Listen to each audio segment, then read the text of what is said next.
What's up? What's up? What's up? Rick Polton, Ryan Inman, Zahn in the house. Yeah, he just jumped right on me, man. He wanted to be the first to say happy birthday. Oh, well, thank you. I was gonna no sell it, but he healed in on it. He healed in on it, right on. What's up, St. John's, Michigan? Jason in the house. Josh in the house. Walter will say it too. Yeah. He's right here. Thanks, Josh. JP in the house. How's it going, guys? We got a couple people off jump. This is great.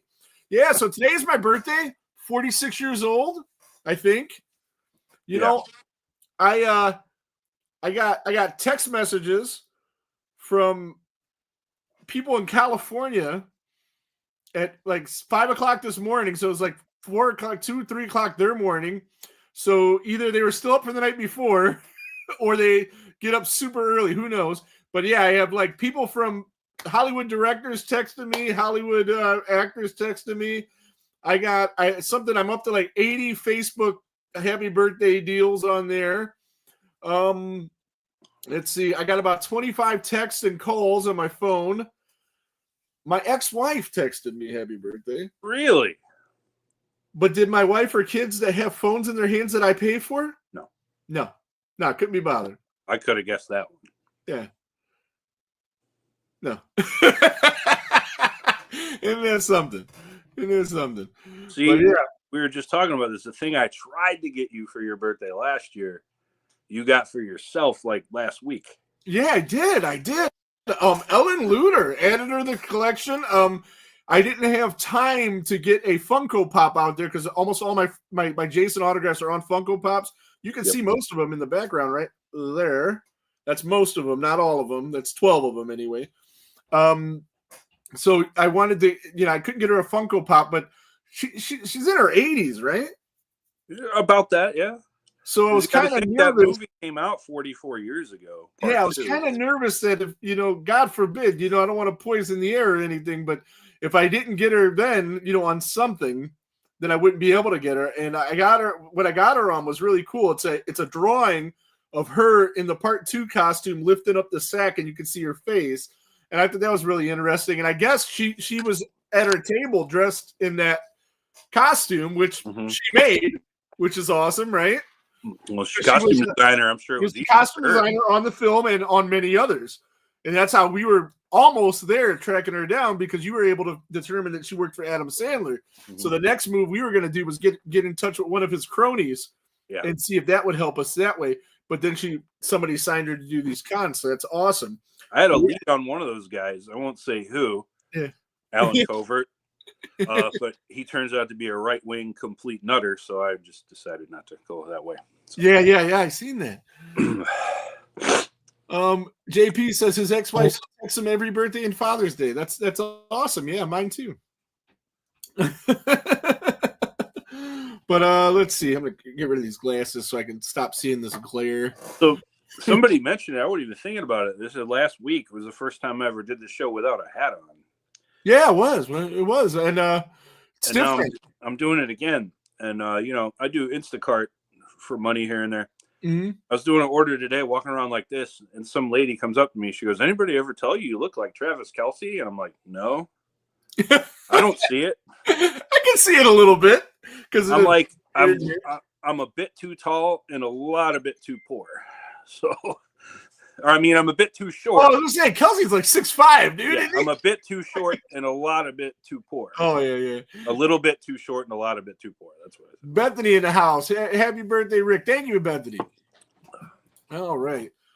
So should I be mean and should I ask my girlfriend why she doesn't look like Taylor Swift? Love you, babe. Sorry, had to do it. She looks like his type before Taylor Swift a little bit more. Yeah.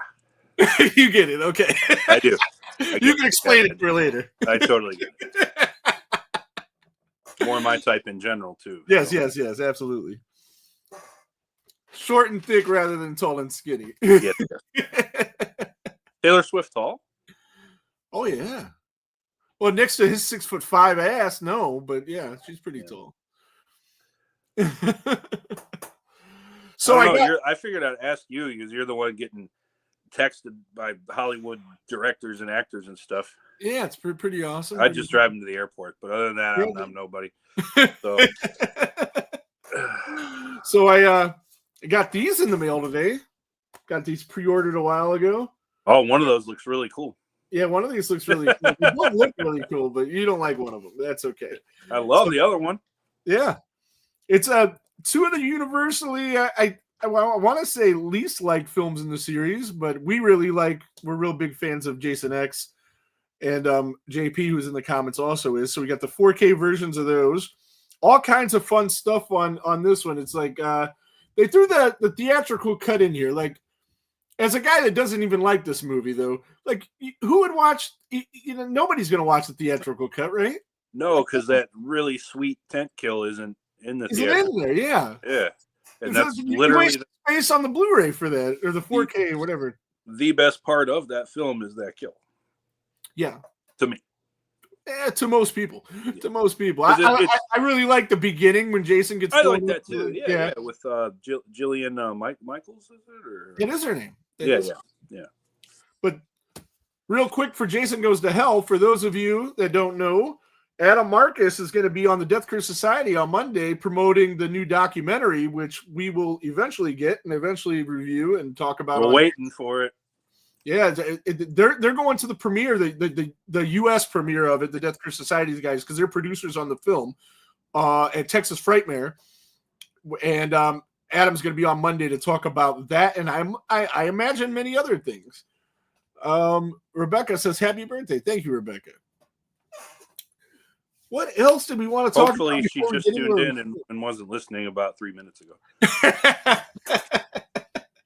I have nothing to drink. This sucks. I got this cup from lunch. It is definitely empty. If there's nothing in the fridge, it just blows. Here's my non-sponsorship agreement. I would love a LaCroix right now.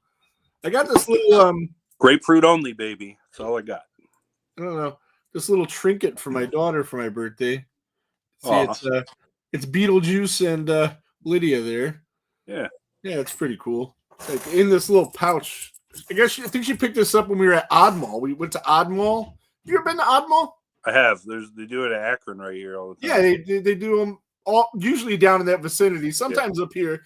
The one we went to was in Canton, Stark County, and I picked up a little bit further. Yeah, he's on the way there, so I picked up JP and went there. I got a really cool piranha print that you probably can't see. It's back there. You do that Sunday by chance? Yeah. Sunday. Is that when you went down to see JP? Was Sunday? I saw JP on Monday, but we'll get to that. We'll get to that. Okay. All right. What else did I want to talk about before we I got Tom Sullivan's phone number there. I got to call that guy.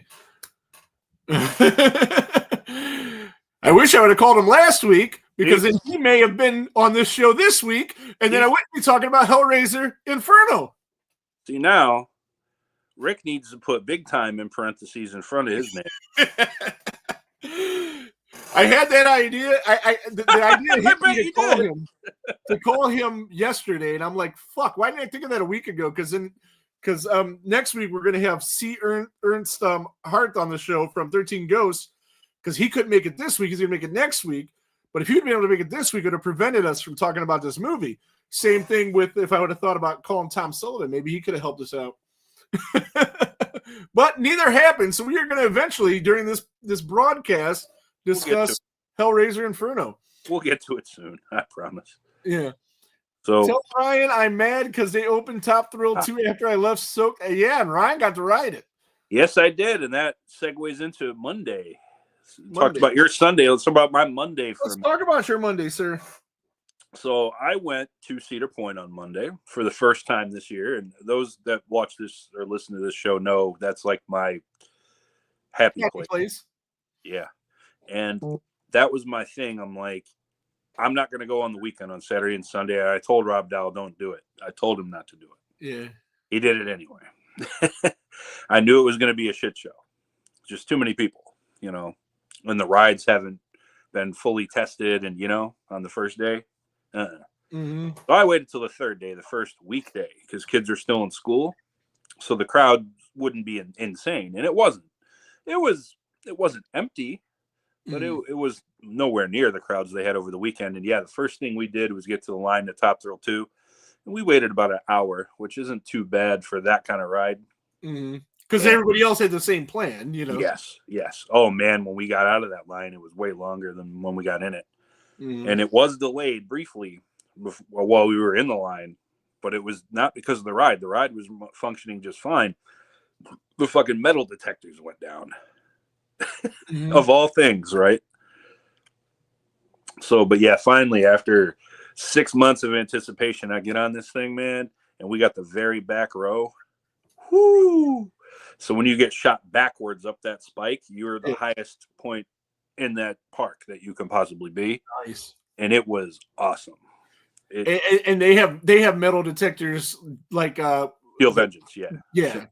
For the same setup. It's safety, so shit doesn't fly. Because when you're going 120 miles an hour and something flies out of your pocket, you could kill somebody if you hit them in the head with a phone. You know, absolutely. Safe. It's for everyone's safety. Definitely. And just like Steel Vengeance, the lockers at Top Thrill 2 are free. Yeah. So yeah, we rode it, Rebecca and myself, and it was intense, man. And I can't wait to get on that bad boy again. Probably a week from today. Maybe I'll go in the morning.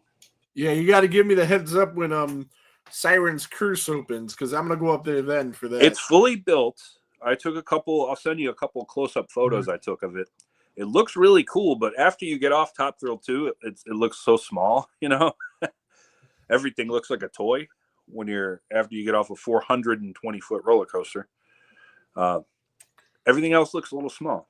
Tiki says, doesn't make sense that Ryan likes Cedar Points. Everything I know about him leans towards him hating it. Funny thing is, and Rebecca says she talked you into getting a pass, but funny thing is, he before last year, he wasn't a big roller coaster guy and was afraid of heights, and maybe still is afraid of heights, but really digs coasters now. Yeah, man, I had really bad anxiety in my youth, and I had a really bad experience at Cedar Point like 20 years ago, and I hadn't gone in a long time, and I just took a shot last year, and I loved it. And JP says it's a whole lot of nope for him. See, I never feared flying, though. Like, even when I had, like, roller coaster, like, kind of... It's because you're not seeing all that. Yeah, I guess. I don't mind sitting in a window looking out, though, on an airplane. I never did. I love flying. Yeah, JP's big. He doesn't like flying. He doesn't like heights. He doesn't like any of that shit. Yeah. And speaking of him, I'll segue back. Okay. After Cedar Point, I stopped at home to eat me a little Cinco de Mayo feast and some homemade empanadas, which were delicious. Nice. And I headed to Mr. JP Cross's residence and recorded a couple episodes of his show, Cinenerds podcast, with him. Just the two of us. Right on. So I did that on Monday night. And he mentioned that you guys went to the Odd Mall. So that's why I'm like, did you do that Sunday? Yeah, right on. Hell yeah. So Cinenerds can be seen directly following this show on YouTube. And JP will definitely be in the comments for that. And we probably will stop over there too for a minute. Oh, yeah. After this at 8:00 sharp that goes on. Tonight, their topic is they're doing a Star Wars thing because obviously May the 4th was just the other day. It's the 20th anniversary of Revenge of the Sith. Yeah, and I know JP went and seen it in the theater, and I'm sure Ryan did as well while it was out. I wasn't able to. I almost did too, but I just couldn't get the time because you got to commit 3 hours to that thing. Tiki says he'll go on a roller coaster but won't watch Crackoon. Whack. I don't know, man. I guess we'll segue into what we're doing tonight. The review of this movie. I think he probably would have liked Crackoon better. I think we keep going with these Hellraiser films in this series, and I think he's gonna beg to watch Crackoon. But so did you get to see this film? Yeah. Yeah. Did I get to see? Or did you, or should you phrase that? Did I get around to being subjected to this film? Yes, I did. Oh, so my good for nothing son just texted me. He must be watching the show and realize it's my birthday and seeing all the happy birthday wishes. Now he's making excuses of why he couldn't do it earlier. He says he was really busy with therapy and crap today. Sorry, I'm late. And that's why he's texting me instead of putting it on the comment there, because he knew I would roast him on the comments. And you're still roasting him anyway. I'm still doing it anyway, right? Before we get to the movie, though, and speaking of your birthday, isn't it Friday the 13th alumni's birthday? Yes. I would have forgot if you wouldn't have brought that up. Thank you. That'll keep us from Hellraiser 5 for a little bit longer. But two things. But speaking of my good for nothing son, him and I went out to see The Exorcist with Cassandra, who I do talking tapes with. Mm-hmm. Tiki was supposed to be there, but he got held up at work, and Brewster, they couldn't go, so took him in place of one or two of them, and went and seen The Exorcist on the big screen, and it's a real old theater, man. Like it's like a college town, and the seats don't have the reclining seats and shit. But the sound was good, the screen was good. It was hot as balls in there, but it was cool seeing the movie. And it was funny because Michaela is a big fan of The Exorcist, mm-hmm. but she was like, there was a lot of parts missing because she's used to seeing the anniversary edition and not the original theatrical cut. Like the crab walk down the stairs isn't in there. And yeah. So it is also, as Ryan pointed out, Ron Milkey's birthday. Ron Milkey, born May 8th, just like me. And when we started doing this show, it was the first episode we did together, right? Because I did a little pilot episode without you, and then we did a final girls episode, and we didn't really have the mics right, and you could barely hear you. It was trash. We had a interfering pit bull. That too. You can hear this on Spotify. If you look us up on Spotify, I haven't posted on there forever because I got locked out of there. But a lot of our old episodes, all of our old episodes are on there. And if you want to listen to that and laugh and tell us, even though we still suck, how much better we've gotten, that would be awesome. But one of the first episodes we did was that. And was trying to work out getting guests. And I had met Ron Milkey in Blairstown a little bit ago and got a hold of his email address. I don't know how. And I sent him an email like, hey, we'd like to have you do this podcast, blah, blah, blah. So he, instead of just doing the podcast like most people do, he decides to vet us and listen to the show. and it was an awful show. It was awful. I mean, the sound quality was bad.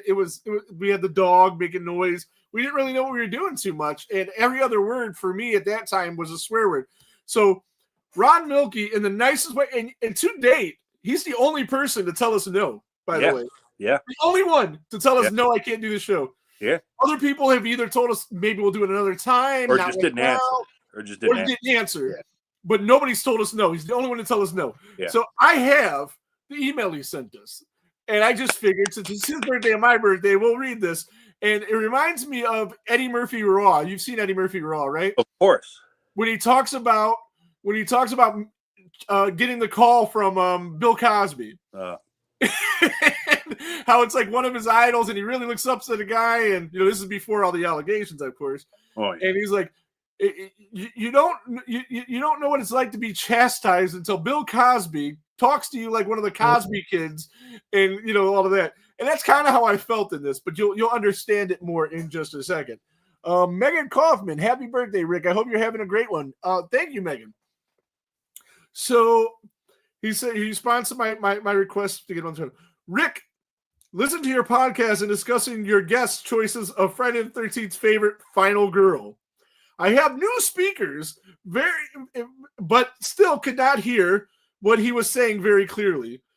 So it wasn't his great new speakers, it was our shitty sound.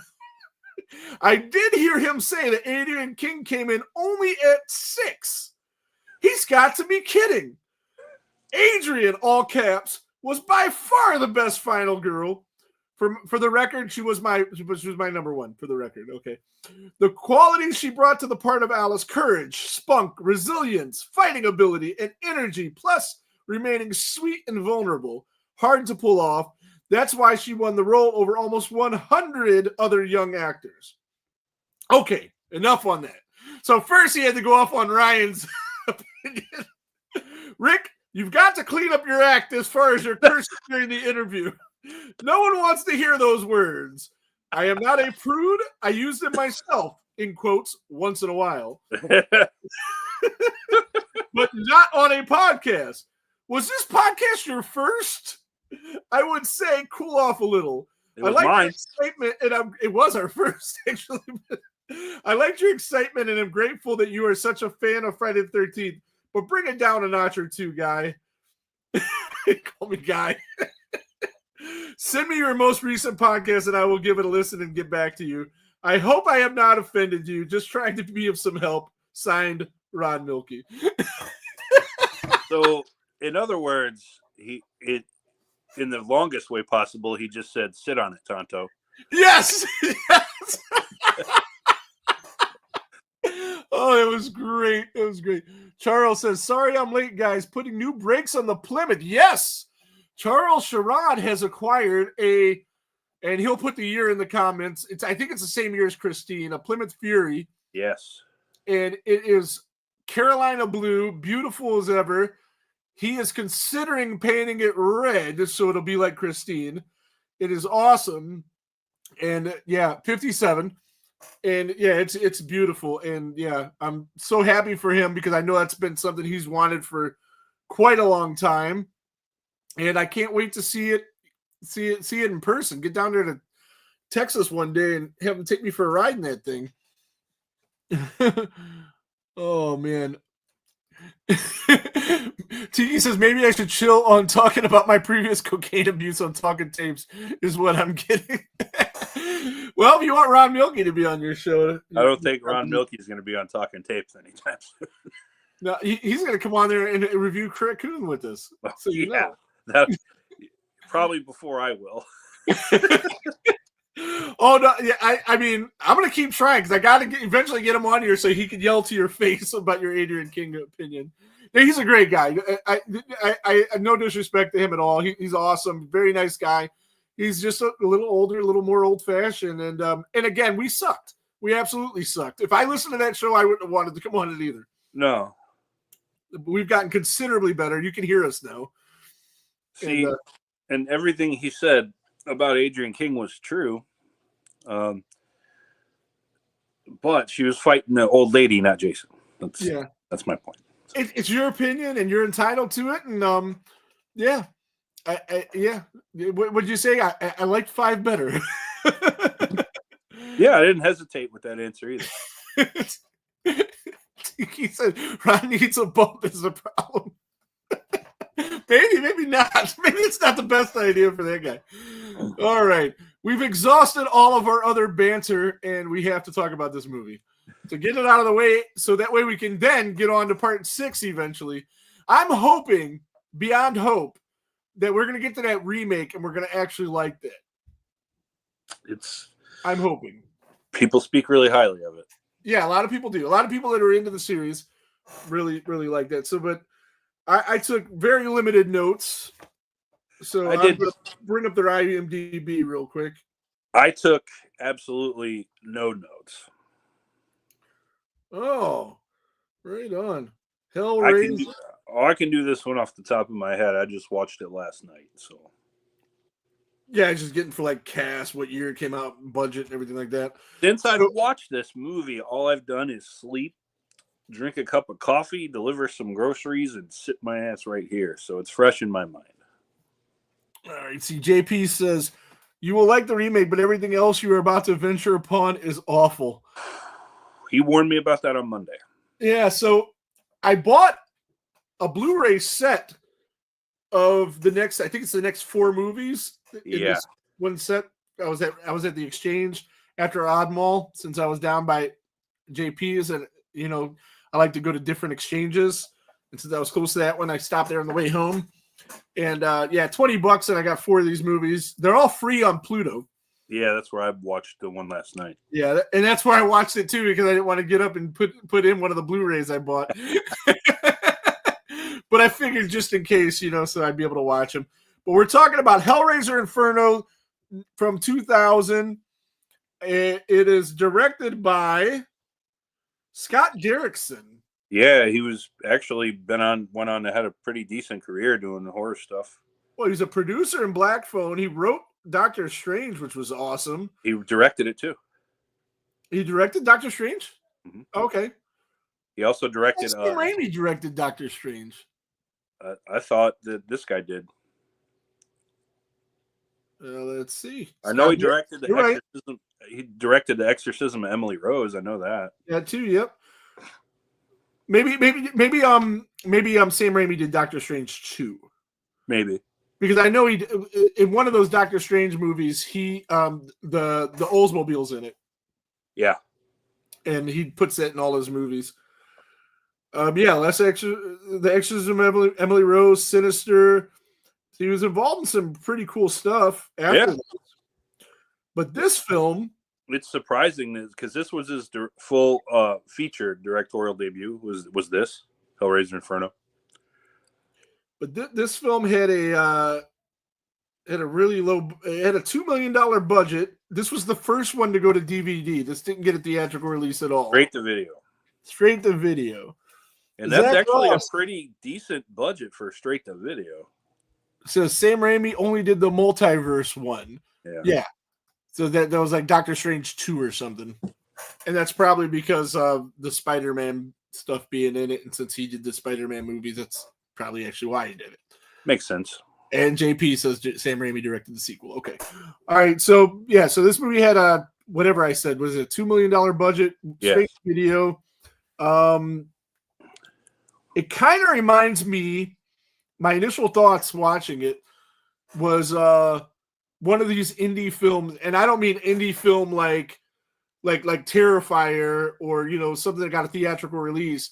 I'm talking about like indie movie, like some of the guests that we've had on, and no disrespect to them, they did the movie on like a shoestring budget. They did everything themselves, that kind of indie movie where they have a bunch of actors that are friends of theirs that aren't really accomplished actors or seasoned actors, and it comes across as such, where the acting is just so wooden and laconic, and you know what I mean? But we do have a lot of seasoned actors in this thing. Do we? Well, we have 1 or 2. We got 4 or 5. Okay. Well, I recognized one, of course. The one I recognized immediately was Nicholas Turturro. Of course. NYPD Blue, man. And who? NYPD Blue. Oh, yeah. Yeah, and he's been in tons of stuff. His brother and sister or cousins or whatever they are much better actors than he is. But the lead, Craig Sheffer, has been in a million things, man. I kind of recognized him, but I wasn't sure from what. I thought I seen something yesterday. Oh, he was in a sports guy. You're a sports guy, and you don't recognize him right away? No. It's Joe Kane from the program, James Caan. Oh, dude, I haven't seen that movie since it came out. He was the quarterback. Yeah. The lead. Right on. And with Kirsty Swanson, the one that's dating her in the movie. And so he was in Nightbreed with which is his connection to Clive Barker. And then also River Runs Through It. Yeah. He actually had top billing over Brad Pitt in that movie. Was he a good actor? Yeah. Oh, okay. Yeah. He wasn't really in this. Then you had James Remar, Dr. Gregory, who in this movie looked like a Temu version of Kevin Smith, I thought.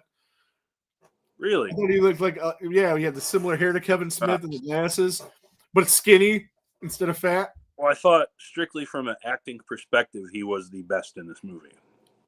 Yeah, he was the best actor in the movie. Strictly from an acting point of view, nothing else. Not the character, just the performance. It's fucking Ajax, man.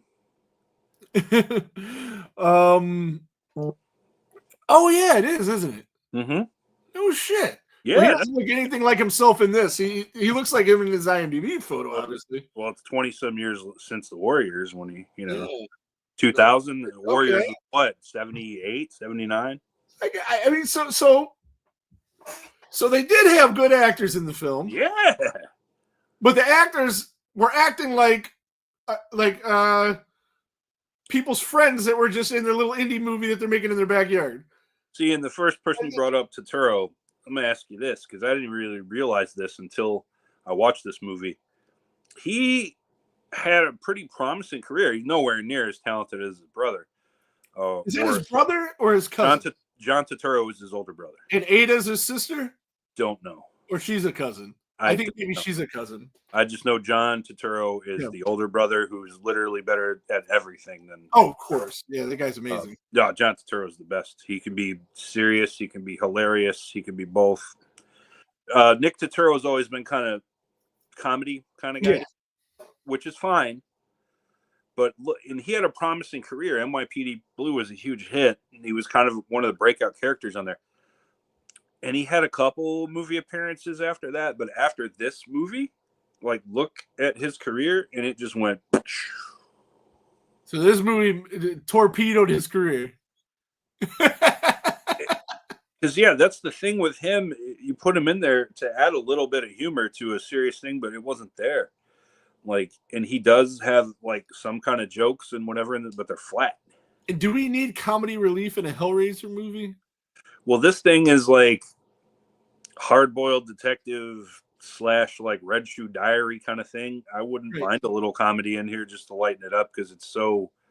Red Shoe Diaries. That's a great comparison because it reminded me kind of, now that you say it, an episode of that horrible show. Yeah. It was not a good show, but isn't that the one we'd watch because they would show like nudity and stuff on Showtime? Red Shoe Diaries? One of them. Yeah, David Duchovny used to do the narration to him. Yeah, they were never good. Yeah, and this guy did the narration through the whole thing in this one too. So, but rumor has it that this was supposed to be like a totally different horror movie, and they just shoehorned Pinhead into it. They deny that, but I don't believe him. I think that's absolutely not for a second, right? Yeah, because there's no way they were going for a Hellraiser movie in this. Other than like the kind of the Chatterer looking thing that shows up the steps. But that could have been added later too. Right, and the puzzle box itself, that could have been replacement for any random object he found there. Yeah. There's no ties to Hellraiser until the priest Pinhead shows up towards the end, For all of, I think, a minute and 36 seconds. In the whole movie. And it's totally shoehorned in there. I don't care what anyone says.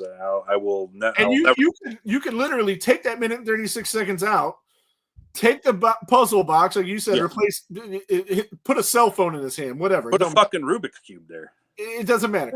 And the Chatterer Cinnabite, you could still keep the other two Cinnabites, and because they're not really Cinnabites, like you don't really recognize them as such. And the movie wouldn't change at all. No.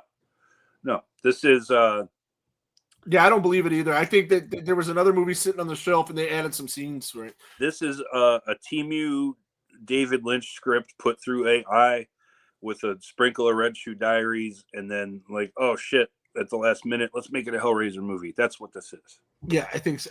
I think so too, and I'll never believe them otherwise. They can deny it all they want. They tried to be noir, and I like that they tried that, but they didn't do it well at all. And here's the thing: is the plot of the movie. I dug like the way that they were. He was finding all these murders, and I knew he was actually the one committing these murders the whole time. Yeah, that's my cool. thing.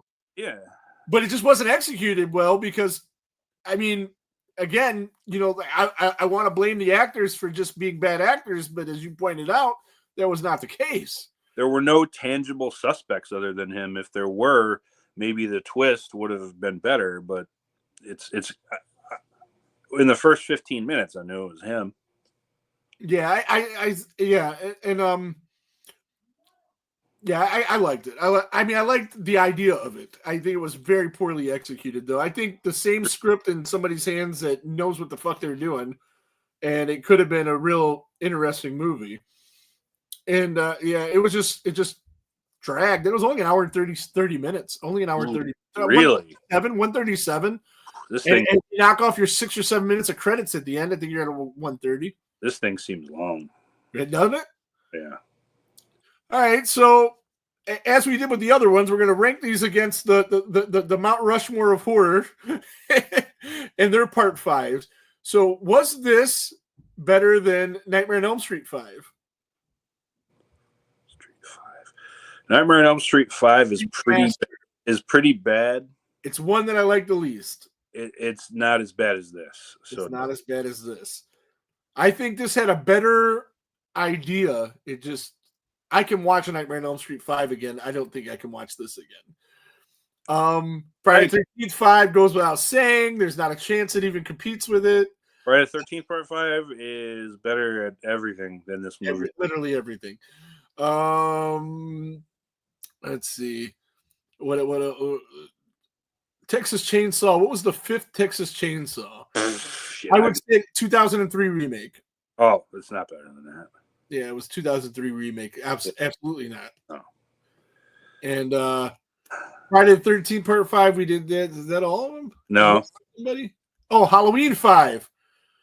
Who I didn't like. I did not like this movie, Halloween 5. I don't like Halloween 5 either. And this is Halloween 5 is a million times better than this. It's not a million times better than this, but it's still better than this. Because there are some really cool elements of Halloween 5, but Halloween 5 overall is a bad movie. Because it ruined the best possible way to reboot the thing, and they fucking ruined it. But we went off on that long form. Well, I went off on that long form. It's in the archives.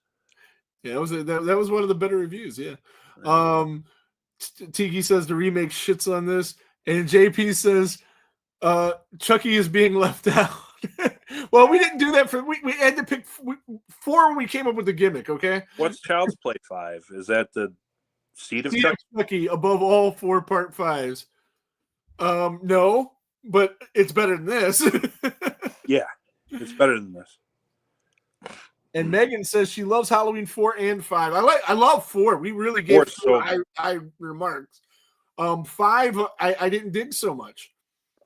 And it had its moments. I can watch 5 again. Can't watch this. Can't watch this again. But do you have a top 3 and bottom 3? I have a top 1. Yeah. James Remar.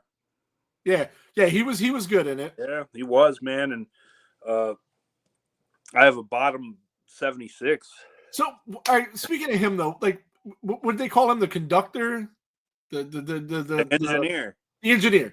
But that's stupid because there was an engineer in the first Hellraiser, and in four there was the guy that built the thing that we went through all the different years of his life. Yeah. And then in part 1, the original, they never say the name, but it's the Cenobite that's like coming down the hall for her. Okay.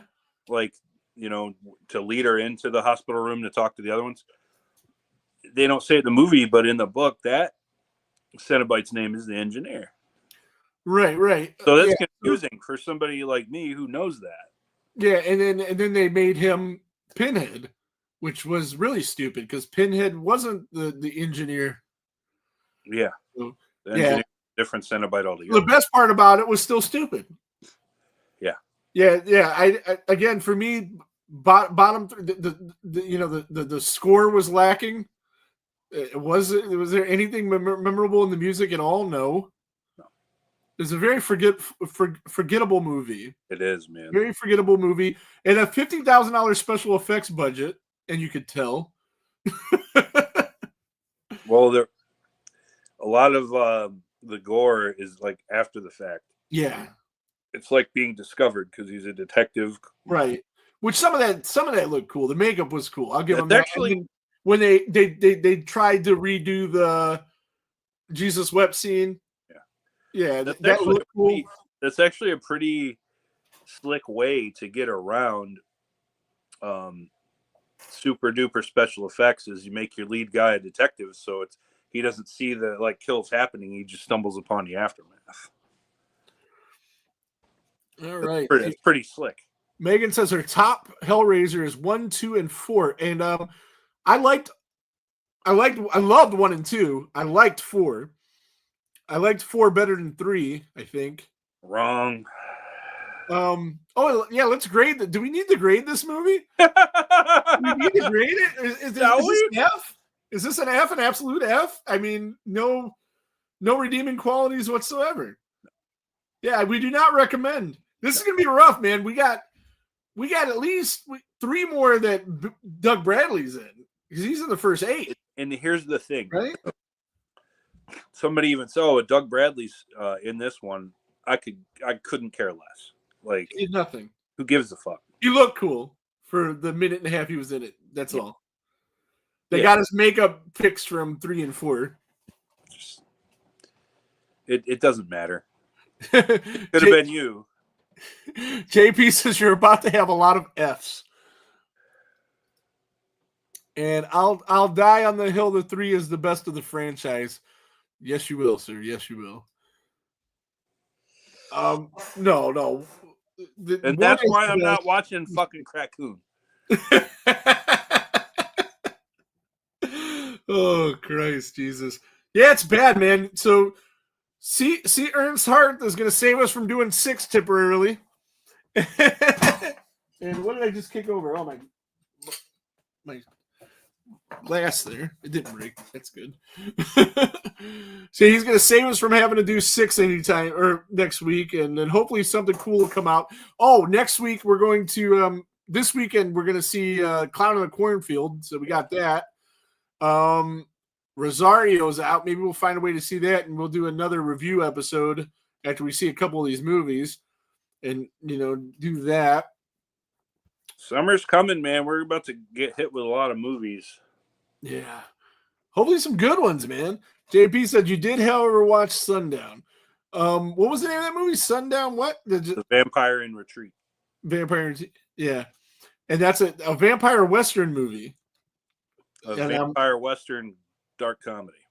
Oh, okay. I'm intrigued. I'm going to have to watch that before that show goes up.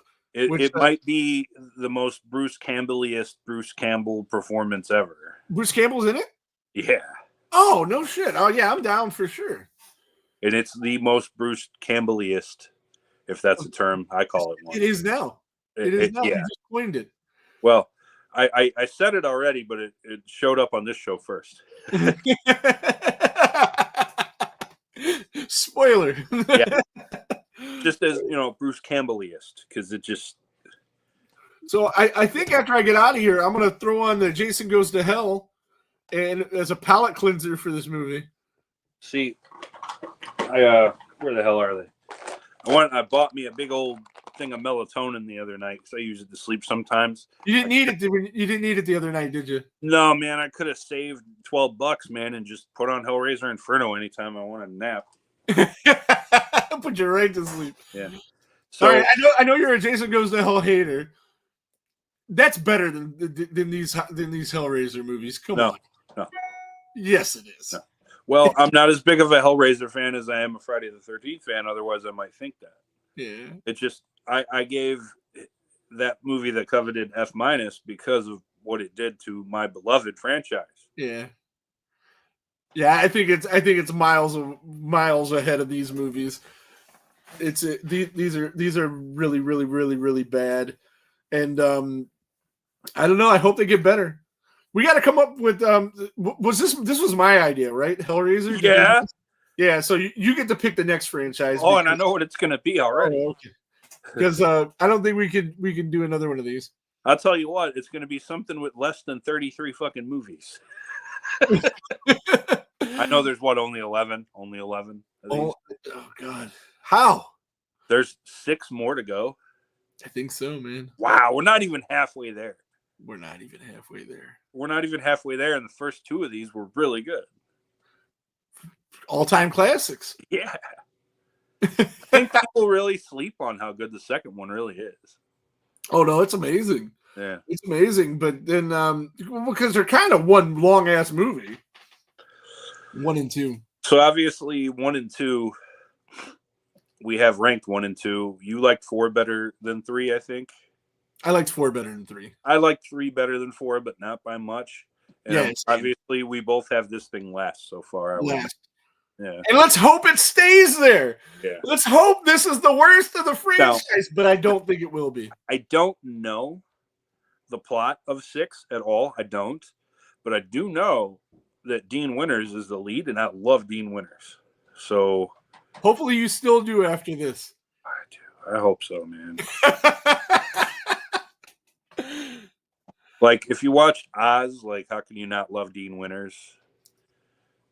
JP says, I vote you guys do Children of the Corn. No. Problem with that is, JP, no. is I put this up for a vote, and nobody participated. Oh, no, you know what it was? I got 6 votes for 6 different franchises. That's what it was. So if one person would have thrown in their fucking 2 cents, we would have been doing something else.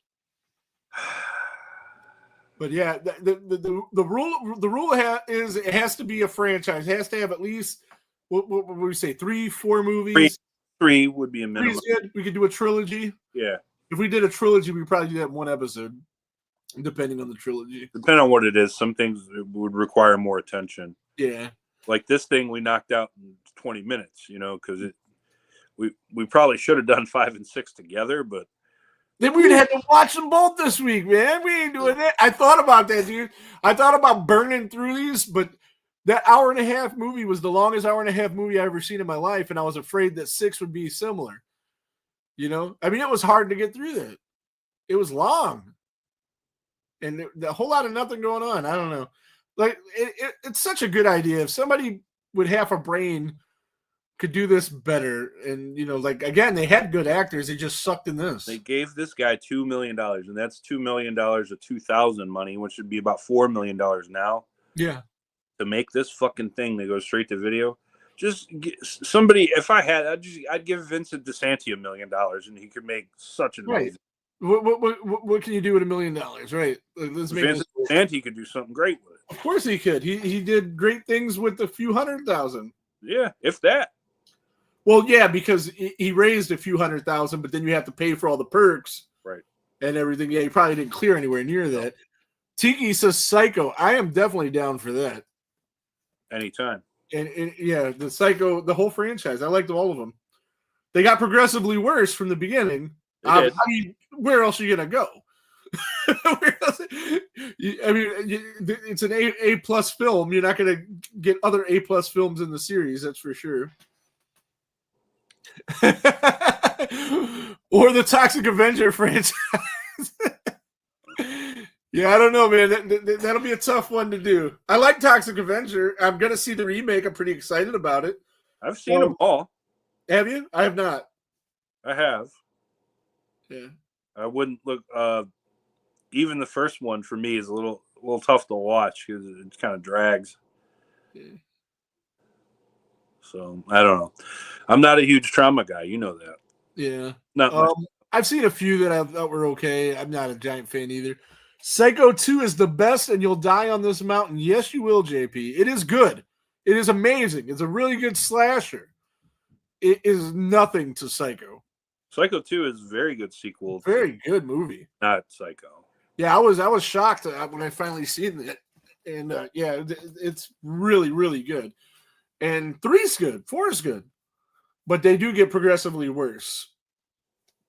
1 and 2 are great movies, and 3 and 4 are they're okay. 3's good. Yeah, I didn't have a problem with either one of them. 3's good. 3 was a real slasher, man. There was like blood all over the place, and I don't want to talk about 4. It wasn't the worst thing I ever seen by any means. It wasn't worse than this thing we talked about today. Hell no one. No. Oh, Megan agrees with JP. Psycho 2, right on. I don't know. We'll get into those eventually. I think Psycho is one of the greatest films in any genre of all time, with one of the greatest directors of all time. It's probably it's not a top 5 Hitchcock film, but it's probably in the top 10. I haven't seen enough Hitchcock films to say that. For me, he made 52 feature films, and I've seen 52 of them. I was gonna say you've seen them all, right? Of course. Yeah. I was gonna say if there was one you haven't seen, you would have been on there. Yeah, you're not. Yeah. If you watch one a week, you'll finish them all in a year. Yeah. Is it? Let's see. Did I like The Birds better than Psycho? Yeah, I think so. It's better made. I don't. No. I like Psycho better. I liked Rear Window a whole bunch. Rear Window is definitely better. Yeah. That was a ride. That was fun. I started another one, but I didn't get to finish it because shit happened. And you watched Vertigo yet? No, that's the one I started, but then I didn't get to watch. But it looks really cool. It's not my favorite Hitchcock film, but it's probably the most important one he ever made. Yeah. And Tiki says he's also on Team JP for Psycho 2. Wow. Get the fuck out of here. Who watches this? Contreras, Psycho had an epic score. Yeah, dude. Everything in that movie was perfect. Bernard Herrmann, baby. Yeah, I mean, it was just perfect. Bernard Herrmann did a lot of Hitchcock scores. I forget what your take was when we were talking about best slasher movie ever, and I said, if Psycho was a slasher, which you disagree with, is Halloween still the best slasher to you? Yeah. Okay. I couldn't remember how you answered that. Yeah, you put those two against each other because I only have one A+ for each genre. Yeah, exactly. And then, I consider Psycho a straight horror film. Yeah. And that's my A+. And spoiler. Yeah. For me, it's the Godfather of slasher movies. Yeah, and then Halloween 78 is my A+ for slasher films. And you put them head to head, and you made me decide. It's like Sophie's Choice or something. And I eventually went with Halloween. Yeah, they're both fucking amazing, and for all the same reasons too. Yeah.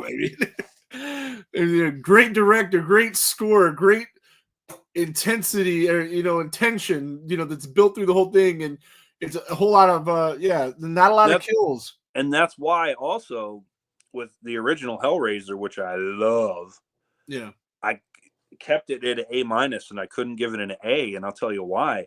It doesn't have the iconic score that all the other big horror slashers do, that are like, you hear the opening notes, Halloween, Friday the 13th, Nightmare on Elm Street, Psycho, those sounds.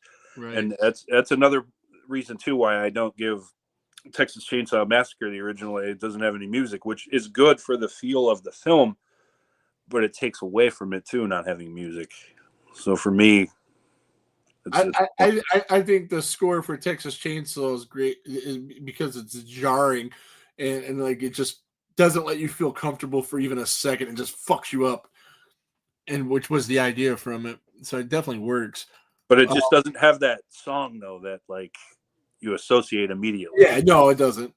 JP says that's because John Carpenter is a true master of horror.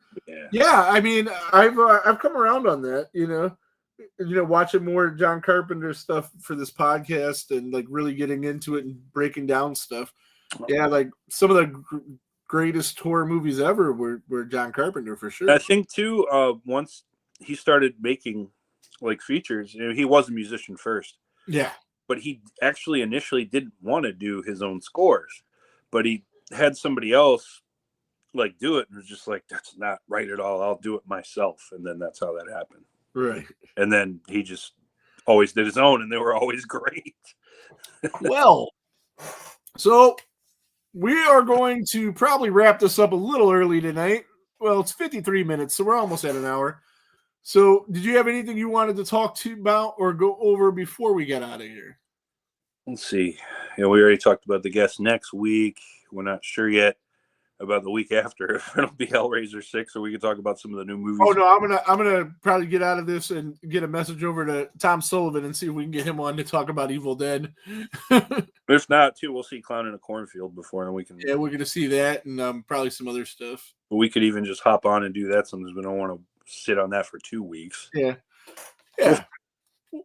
We'll figure it out. Yeah, stuff will happen. I'll get on a roller coaster and it'll jog my memory on things I want to do.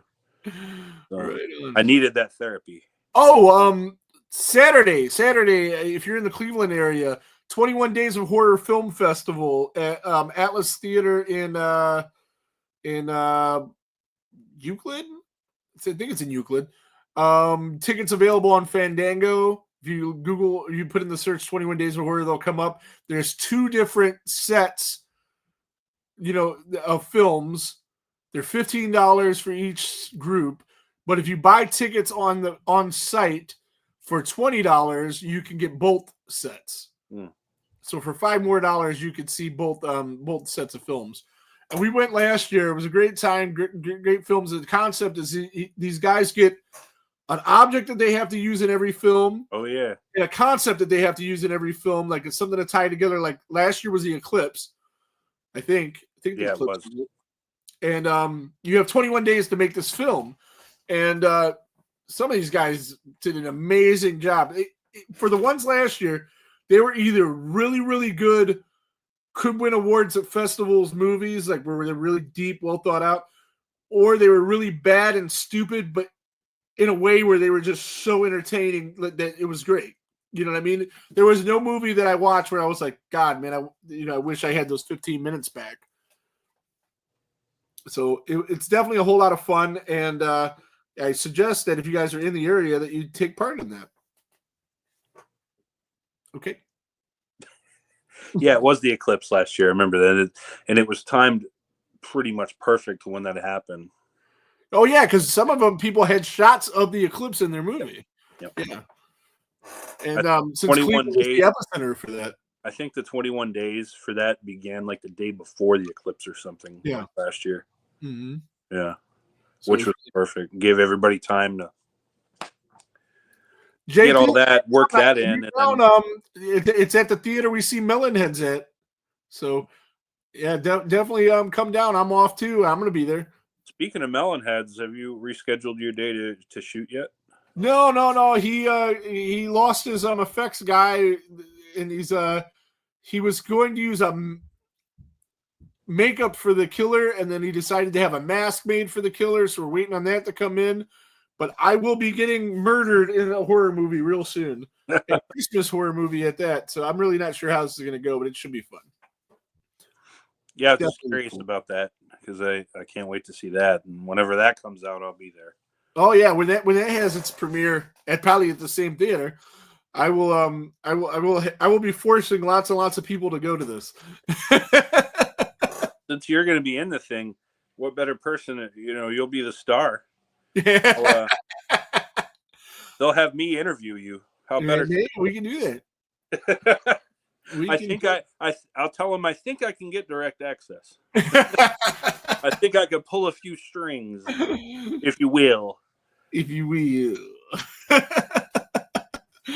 All righty then. But we're going to get out of here, and we'll see you guys next week when we talk about C. Ernst Hart and yeah. Yeah. Anything else? Everybody tune in to Cine Nerds. They're about to start in about 3 minutes. Yep. And until next week, thanks for tuning in, everyone. Happy birthday, Rick. And there goes the neighborhood.